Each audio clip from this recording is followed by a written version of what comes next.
बियाणे खरेदी करताना घ्यावयाची काळजी. बनावट, भेसळयुक्त बियाणे खरेदी टाळण्यासाठी अधिकृत विक्रेत्याकडून पावतीसह खरेदी करा. पावतीवर बियाण्याचे संपूर्ण तपशील जसे पीक, वाण, दर्जा, संपूर्ण लॉट नंबर, बियाणे कंपनीचे नाव, किंमत, खरेदीदाराचे संपूर्ण नाव व पत्ता, विक्रेत्याचे नाव इत्यादी नमूद करावे. बियाण्याचे वेष्टन, पिशवी, टॅग, खरेदीची पावती व त्यातील थोडे बियाणे पिकाची कापणी होईपर्यंत जपून ठेवावे. भेसळीची शंका दूर करण्यासाठी बियाण्याची पाकिटे सीलबंद, मोहोरबंद असल्याची खात्री करावी. खरेदी केलेले बियाणे त्या हंगामासाठी शिफारस केल्याची खात्री करावी.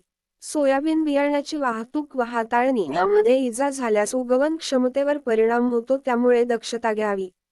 कमी वजनाच्या निविष्ठा तसेच छापील किंमतीपेक्षा जास्त किंमतीने विक्री अथवा इतर तक्रारीसाठी जवळच्या कृषी विभागाशी संपर्क साधा.